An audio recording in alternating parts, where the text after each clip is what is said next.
Namaskar.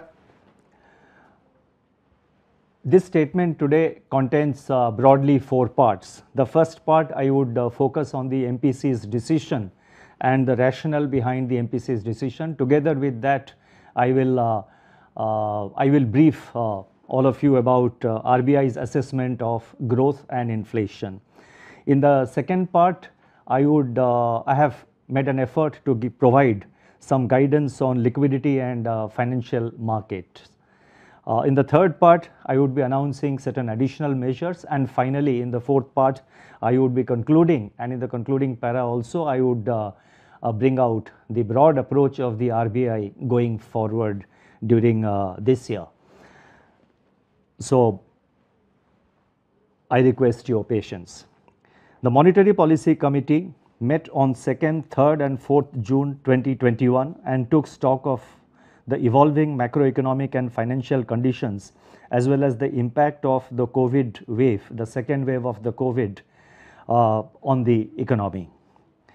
Based on its assessment, the MPC voted unanimously to maintain status quo, that is keeping the policy repo rate unchanged at 4%. The MPC also decided unanimously to continue with the accommodative stance as long as necessary to revive and sustain growth on a durable basis and continue to mitigate the impact of COVID-19 on the economy while ensuring that inflation remains within the target going forward.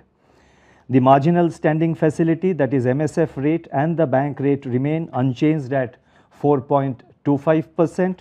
The reverse repo rate also remains unchanged at 3.35%. Since the MPC's meeting in April, the second wave of the COVID-19 has surged across several states and spread into smaller towns and villages, leaving a trail of human misery and tragedy in its wake. Yet, in these days of trials and travels, it is vital to remain focused on vanquishing the virus. Tough times call for tough choices and tough decisions to emerge triumphant. It is said that storms make trees take deeper roots. I am convinced that as we stretch our endurance to eradicate the virus, it will bring out the finest aspects of human character and capability. I am reminded here of a quote attributed to the Greek philosopher Epictetus, and it goes as follows: "The greater the difficulty, the more glory in surmounting it." Let me begin by setting out the underlying rationale of the MPC's decision. Provisional estimates of national income released by the National Statistics Office (NSO) on May 31st placed India's real GDP contraction at 7.3% for 2021, with GDP growth in fourth quarter at 1.6% year-on-year.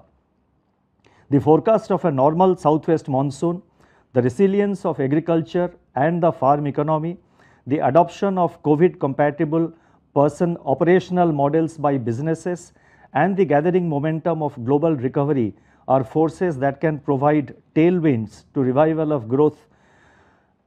of domestic economic activity when the second wave abates. On the other hand, the spread of COVID-19 infections in rural areas and the dent on urban demand poses downside risks. Ramping up the vaccination drive and bridging the gap in healthcare infrastructure and vital medicine supplies can mitigate the pandemic's devastation. The inflation print for April at 4.3% has brought with it some relief and policy elbow room. A normal southwest monsoon along with comfortable buffer stocks should help to keep cereal price pressures in check. On the other hand, the rising trajectory of international crude prices within a broad-based surge in international commodity prices and logistics costs is worsening the cost conditions. These developments could keep core price pressures elevated, although weak demand conditions may temper the pass-through to consumer inflation. On balance, the MPC was of the view that at this juncture, policy support from all sides is required to gain the momentum of growth that was evident in the second half of 2021 and to nurture the recovery after it has taken root. Accordingly, the MPC decided to keep the policy rate at the current level of 4% and to continue with the accommodative stance as long as necessary to revive and sustain growth on a durable basis and continue to mitigate the impact of COVID-19 on the economy while ensuring that inflation remains within the target going forward. Let me now provide some more details with regard to RBI's, the MPC's assessment of growth and inflation. The second wave of COVID-19 is associated with unexpectedly higher rates of morbidity and mortality relative to the first wave. The breakout of mutant strains that render the virus highly transmissible across both urban and rural areas has led to fresh restrictions on activity being imposed across a large swath of the country. Yet, unlike in the first wave, when the economy came to an abrupt standstill under a nationwide lockdown, the impact on economic activity is expected to be relatively contained in the second wave, with restrictions on mobility being regionalized and nuanced. Moreover, people and businesses are adapting to pandemic working conditions. Urban demand, as reflected in some high frequency indicators, that is electricity consumption, railway freight, port cargo, steel consumption, cement production, e-way bills and toll collections recorded sequential moderation during April and May 2021 as manufacturing and services activity weakened due to restrictions and lockdowns imposed by most states. Mobility indicators have declined during April and May, but they remain above the levels seen during the first wave last year. Domestic monetary and financial conditions remain highly accommodative and supportive of economic activity. Moreover, the vaccination process is expected to gather steam in the coming months, and that should help to normalize economic activity. With external demand strengthening, a rebound in global trade is taking hold, which should support India's export sector. Global demand conditions are expected to improve further, buoyed by fiscal stimulus packages and fast progress of vaccination in advanced economies. India's exports in March, April and May 2021 have launched into an upswing. Conducive external conditions are forming for a durable recovery beyond pre-pandemic levels.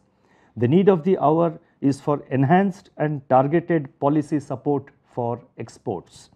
It is opportune now to give further policy push by focusing on quality and scalability. Notwithstanding the sequential decline of indicators of rural demand in April, rural demand is expected to remain strong as forecast of a normal monsoon bodes well for sustaining its buoyancy going forward. The increased spread of COVID-19 infections in rural areas, however, pose downside risks. Taking all these factors into consideration, real GDP growth is now projected at 9.5% in 2021-22, consisting of 18.5% in first quarter, 7.9% in second quarter, 7.2% in the third quarter and 6.6% in the fourth quarter of 2021-22. Now turning to the outlook for inflation, the favorable base effects that brought about the moderation in headline inflation by 1.2 percentage points in April may persist through the first half of the year, conditioned by progress in monsoon and effective supply side interventions by the government. Upside risks to inflation emanate from persistence of second wave and consequent restrictions on activity on a virtually pan-India basis. In such a scenario, insulating prices of essential food items from supply side disruptions will necessitate active monitoring and preparedness for coordinated, calibrated and timely measures by both center and states to prevent emergence of supply chain bottlenecks and increase in retail margins. Taking into consideration all these factors, CPI inflation is projected at 5.1% during 2021-22, and this consists of 5.2% in the first quarter, 5.4% in second quarter, 4.7% in third quarter, and 5.3% in the fourth quarter of 2021-22, with risks broadly balanced. Let me now proceed and provide some guidance with regard to liquidity and financial markets. The foremost endeavor of the Reserve Bank throughout the pandemic has been to create conducive financial conditions so that financial markets and institutions keep functioning normally. And this is something which I think we can say with confidence that the Reserve Bank has been successful in ensuring throughout the pandemic period so far. Accordingly, adequate system level liquidity has been ensured and targeted liquidity to stressed institutions and sectors has been provided. As a result, borrowing costs and spreads have reduced to historic lows. This has incentivized a record amount of private borrowing through corporate bonds and debentures during financial year 2020 and 21. Reserve money rose by 12.4% year on year as on 28th May, and while money supply, that is M3, grew by 9.9% year on year as on May 21st, and bank credit by 6% as on May 21st, 2021. The GSAP operations and some instances of cancellations, devolvement and exercise of green shoe options in the GSEC auctions have conveyed the Reserve Bank's views to the market. With the second wave intensifying this financial year, the focus of the Reserve Bank is increasingly turning from systemic liquidity to its equitable distribution. In fact, the enduring lesson from the experience of the pandemic in the Indian context has been deployment of unconventional monetary policy measures that distribute liquidity among all stakeholders. We shall continue with our proactive and preemptive approach, relying on market-based channels of transmission as we strive to mitigate the toll of the pandemic and return the economy to a path of high and durable growth. The auctions under GSAP 1.0, and you would recall this is something which was announced by me in the MPC of April this year. The auctions under GSAP 1.0 have evoked keen interest from the market participants, with bid cover ratios of 4.1 and 3.5 respectively in the two auctions undertaken so far. The timing of the second auction was aimed towards replenishing the drainage of liquidity due to the restoration of the cash reserve ratio CRR to its pre-pandemic level of 4% of the net and time demand liabilities NDTL, and this was restored to 4% on 22nd of May, and the GSAP the second auction under GSAP 1.0 was held just 2 days prior to that. In addition, the redemption of government securities worth around 52,000 crore rupees during the last week of May fully neutralized the CRR restoration. The positive externalities associated with GSAP 1.0 operations are reflected in our other financial market segments also, notably corporate bonds and debentures. Interest rates on commercial paper, 91-day treasury bills and certificates of deposit also remain low and range bound. In my statement of April 7, 2021, I had indicated that in addition to GSAP, the Reserve Bank will continue to deploy regular operations under the LAF, that is long-term repo and reverse repo auctions, forex operations, open market operations including special OMOs, To ensure that liquidity conditions evolve in consonance with the stance of monetary policy and financial conditions remain supportive of all stakeholders. During the current year so far, the Reserve Bank has undertaken regular OMOs and injected additional liquidity to the tune of 36,545 crore up to May 31st, in addition to 60,000 crore under GSAP 1. A purchase and sale auction under Operation Twist has also been conducted on 6th of May this year to facilitate the smooth evolution of the yield curve. Going forward, the Reserve Bank will continue to conduct regular operations for liquidity management. Taking these developments into account, it has now been decided that another operation under GSAP 1.0 for purchase of G-Secs of rupees 40,000 crore will be conducted on June 17th, 2021.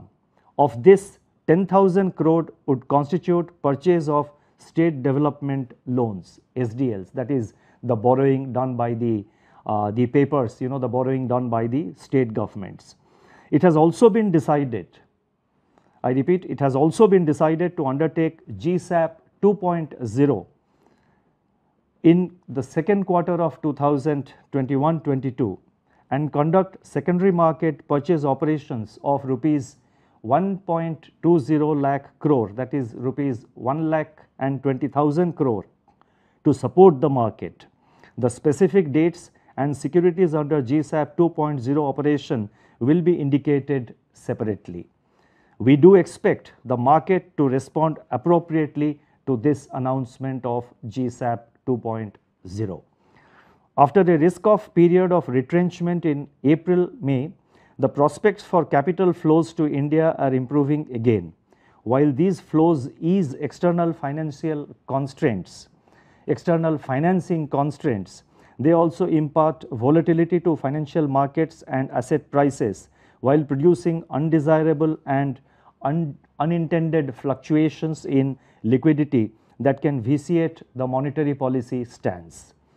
This has necessitated countervailing two-sided interventions by the Reserve Bank in spot, forward and futures markets to stabilize financial market and liquidity conditions so that monetary policy retains its domestic orientation and the independence to pursue national objectives.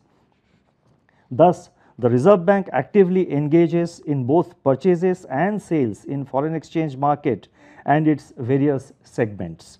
The success of these efforts is reflected in the stability and orderliness in market conditions and in the exchange rate in spite of large global spillovers.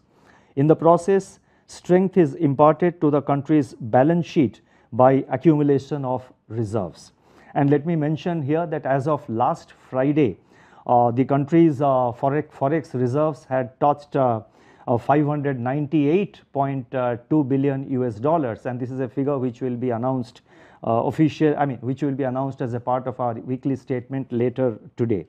So it can be seen that we are within the striking distance of reaching $600 billion of reserves, and the indications are that we have already crossed 600 billion, but let the figures after duly verified, let it be released. And as you know, the figures for this Friday will be released next Friday. So it is our expectation that based on current assessment, we feel that our reserves have already exceeded 600 billion US dollars, and that is something which gives us great amount of confidence to deal with the challenges arising out of global spillovers should they happen at a future date. Yet another issue that has generated wide-ranging interest and discussion among economists, market participants and analysts is the role and nature of our forward guidance. As you would recall, in April the MPC had decided on a state-based rather than time-based forward guidance. Recognizing that it is difficult in the context of the pandemic to perfectly foresee how the economy evolves and when the economic recovery gets firmly entrenched. Amidst such all-pervasive uncertainty, the Reserve Bank will continue to use all instruments all instruments at its command and work to revive and sustain growth on a durable basis. Needless to add, the consistency and credibility of our communications are reinforced by our visible actions. I would like to emphasize that in the whole process of fighting against the pandemic, the strength of the financial system is extremely crucial. Building adequate provisioning and capital buffers, together with sound corporate governance in financial entities, have become much more important than ever before, more so in the context of banks and NBFCs being at the forefront of our efforts to mitigate the economic impact of COVID-19. The Reserve Bank remains fully committed to creating an enabling environment in which a sound and efficient financial sector flourishes while preserving financial stability. Against this backdrop and based on our continuing assessment of the macroeconomic situation and financial market conditions, certain additional measures are being announced today. The details of these measures are set out in the Statement on Developmental and Regulatory Policies, which is Part B of the Monetary Policy Statement. As you would be aware, my statement which I am making just now, together with the statement of the MPC and the additional measures which we are announcing, which are Part B of the MPC resolution, all of them will be uploaded on the RBI website immediately after my statement is over. Now the additional measures are as follows. The first one relates to on-tap liquidity window for contact intensive sectors. In order to mitigate the adverse impact of the second wave of the pandemic on certain contact intensive sectors, a separate liquidity window of rupees 15,000 crore is being opened till 31st March 2022 with tenors of up to 3 years at the repo rate. Under the scheme, banks can provide fresh lending support to hotels and restaurants, tourism, that is travel agents, tour operators and adventure and heritage facilities, aviation ancillary services, that is ground handling and supply chain, and other services that include private bus operators, car repair services, rent-a-car service providers, event or conference organizers, spa clinics and beauty parlors and saloons. By way of an incentive, banks will be permitted to park their surplus liquidity up to a size of the loan book created under this scheme with the Reserve Bank under the reverse repo window at a rate which is 25 basis points lower than the repo rate, or termed in a different way, 40 basis points higher than the reverse repo rate. And from the list, it can be seen that most of the entities, most of the borrowing units under these categories would qualify to be MSMEs. So they will also get, such of them which have the required turnover within the MSME limit will automatically get classified under the priority sector lending classification of the banks. The second measure relates to special liquidity facility to the SIDBI. To nurture the still nascent growth impulses and ensure continued flow of credit to real economy, the Reserve Bank had extended fresh support of rupees 50,000 crore, 50,000 crore on 7th April to all India financial institutions for new lending in 2021-22. This included 15,000 crore to Small Industries Development Bank of India, that is SIDBI. To further support the funding requirements of micro, small and medium enterprises, that is MSMEs, particularly smaller MSMEs and other businesses including those in credit deficient and aspirational districts, it has been decided to extend a special liquidity facility of rupees 16,000 crore to SIDBI for on-lending or refinancing through novel models and structures. The details of course will be spelled out by the SIDBI in their own, through their own circulars and communications. This facility and this announcement is based on our discussion with SIDBI. This facility will be available at the prevailing repo rate for a period of up to 1 year, which may be further extended depending on its usage. The next announcement relates to enhancement of the exposure thresholds under Resolution Framework 2.0.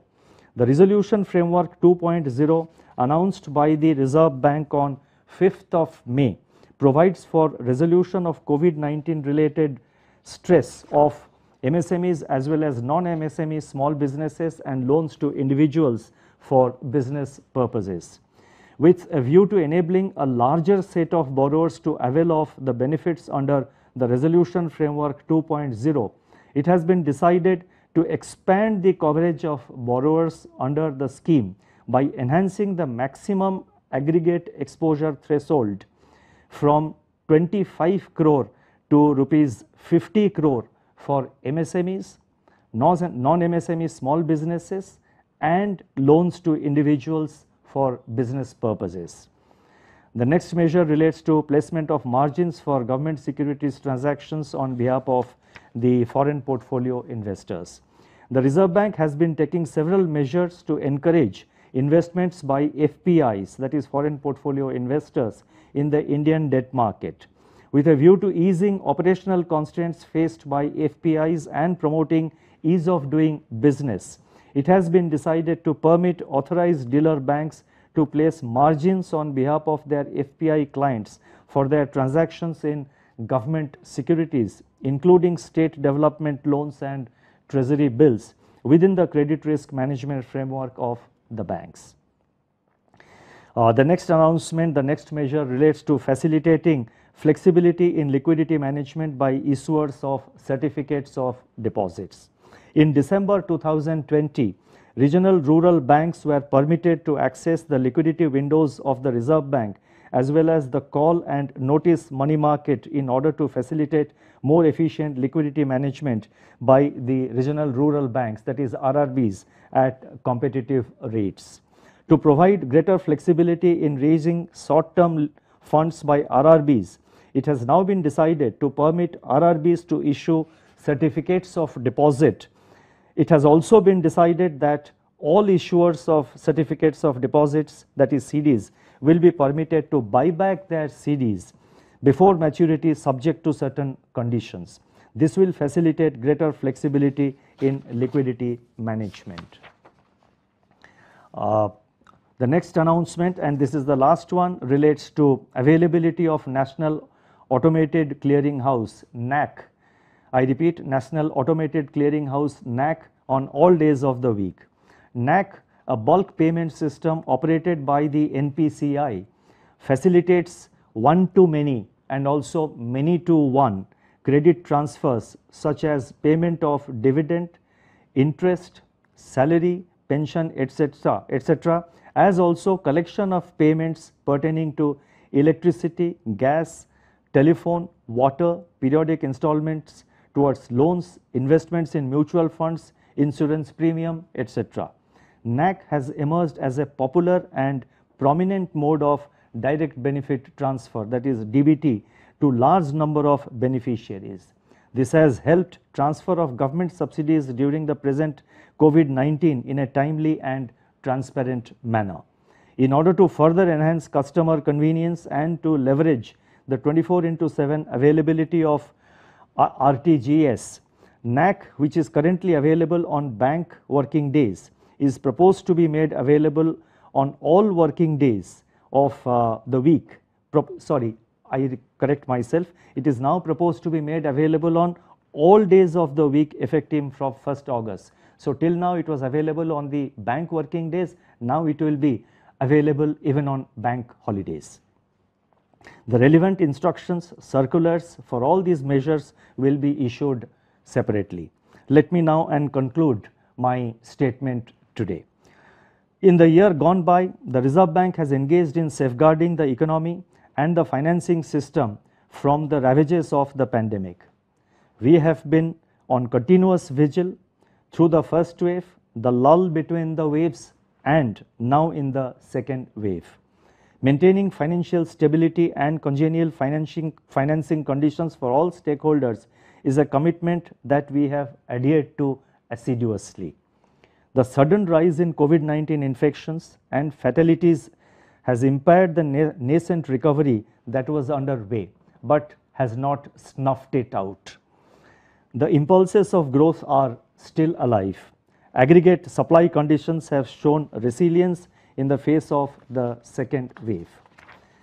We will continue to think and act out of the box, planning for the worst and hoping for the best. The measures announced today, in conjunction with other steps taken so far, are expected to reclaim the growth trajectory from which we have slid. Looking ahead, a policy package to consolidate India's position as vaccine capital of the world with leadership in production of pharma products can change the COVID-19 narrative. The need of the hour is not to be overwhelmed by the current situation, but to collectively overcome it. Amidst the uncertainty and the lingering gloom, there have been many instances of rare courage and indomitable spirit, entrenching a strong faith in the future of our nation. Our resilience, our conviction, and our hope can best be summed up in the words of Mahatma Gandhi, and I quote, "I have never lost my optimism. In seemingly darkest hours, hope has burnt bright within me." Thank you, stay safe, stay well, Namaskar.